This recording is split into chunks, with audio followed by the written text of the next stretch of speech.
And I have several more questions I want to ask, but something that I would encourage you with, just as I know, like coming out of this, I'm telling all these former members, I can't imagine what that's doing in your mind as far as how you think about God and trying to figure out how do I even process what a relationship with God would look like, or how do I even process the questions of whether he's even real or not, and if he is real, what does it actually look like to follow him, and what's true and what's not true.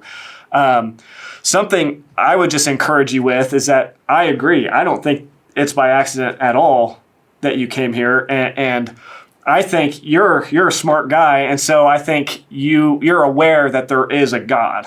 God exists. He's real. So what I would encourage you with is this is one way I kind of think about this is like if you had like mathematics. Mathematics is something we all agree upon. We know that it works. We know that it correlates with reality. And so, like, say as an illustration, like if somebody had taken you and for like years of your life had taught you to do math incorrectly and had convinced you to do math in such a way where it was actually leading you to come up with the wrong solutions, and you thought you were doing math correctly. Well, when you come out of that, what I'm just begging members to do is don't throw away math.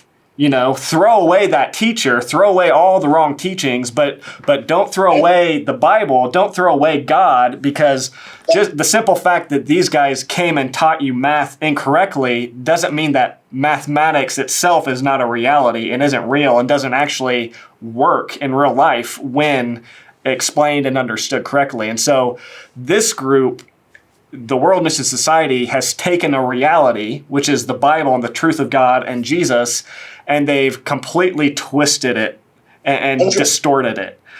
100%. Yes, but I would just, what I believe and am firmly convinced of is that just like mathematics is still a reality and it's still true, it's still real, and there's still a real way to utilize it in life. I think that's the exact same thing with God and with the person of Jesus Christ. And it's so grieving and so sad and frustrating to me that this group is wasting years of your life, and they're twisting members' minds about who God is, so that when you come out on the other side of it, you're in a place where you're like, I don't even know what to do with God. And you probably even in large part feel somewhat turned off to the idea of God. I do. I was an atheist as I left that faith, because I thought, well, if that church is wrong, they must be all wrong, because yes, they didn't celebrate Christmas, the Sabbath, many reasons why I thought that's just it for me. But I've always had a yearning for the word of God. So I still pray and give thanks to God, but just not in that name, not in Ansang Hong's name. Yes. I pray. I just say Jesus, I just say God. Thank you, God, for today. Give him love, give him and stuff like that.